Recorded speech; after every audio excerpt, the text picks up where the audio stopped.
영국의 선교사요 아프리카 탐험가였던 리빙스턴이 살던 시대에 로드라는 사람도 살았습니다.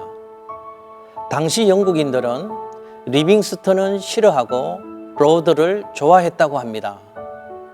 로드는 아프리카를 점령하고 흑인을 외국에 수출하며 아프리카의 황금을 영국으로 들여와 영국을 부하게 만드는 데 기여했습니다. 그리하여 로드는 영국 정부뿐만 아니라 국민들로부터 영웅적인 대접을 받았습니다. 이에 반해서 리빙스턴은 아프리카 곳곳을 방문해 아프리카 사람들에게 예수 그리스도를 소개하는 데 헌신했고, 특히 흑인을 노예로 수출하는 영국 정부의 처사에 반대했다고 합니다. 리빙스턴은 당시 영국 정부의 눈에 가시 같은 존재였습니다. 그러나 훗날 역사는 두 사람을 아주 다르게 평가합니다. 로드는 역사의 그늘에 가려 무명의 존재가 되었습니다. 그러나 리빙스턴은 영국인뿐만 아니라 세계인의 존경을 받고 있습니다. 지금도 웨스트민스터 사원에 안장된 리빙스턴의 묘에는 방문객이 줄을 잇고 있지만 로드를 기억하는 사람은 거의 없습니다. 우리는 하나님의 사람입니다. 하나님의 사람은 세상의 평가에 일희일비하지 않습니다. 언제나 하나님께 초점을 맞추고 다시 오실 주님을 기다리며 살아야 합니다. 평생을 기다려 이 땅에 오신 아기 예수님을 처음 만난 사람들이 있었습니다. 시므온과 안나입니다. 시므온과 안나는 당시에 무척 장수한 사람들이었습니다.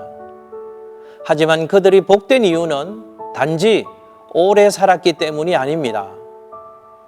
그들에게는 오래 살아야만 하는 확실한 이유와 약속이 있었습니다. 시므온은 주의 그리스도를 보기 전에는 죽지 아니하리라 라는 성령의 지시를 받았습니다. 또한 그는 이스라엘의 위로를 기다리는 사람이었습니다. 하나님의 말씀도 들리지 않고 아무 소망 없던 이스라엘에 하나님이 위로하시는 날이 반드시 올 것임을 굳게 믿었습니다. 이런 시므온에게 아기 예수님을 안아볼 수 있는 특권을 주시고, 그리고 난 다음에야 하나님은 그를 부르셨습니다.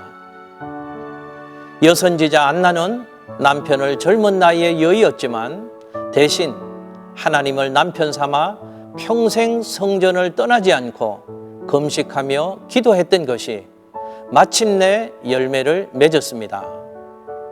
시므온과 안나는 그저 우연히 예수님을 만난 것이 아닙니다. 의롭고 경건한 삶, 성령 충만한 삶, 성전을 떠나지 않는 삶, 평생토록 예수님을 간절히 기다리는 삶을 살았기에 예수님을 만날 수 있었습니다. 우리 역시 예수님을 만나고 그분과 교제하기 위해서는 지속적인 경건의 훈련이 필요합니다. 평생을 기다려 예수님을 만난 시므온과 안나처럼 우리도 늘 주님을 고대하는 사람이 되어야 합니다.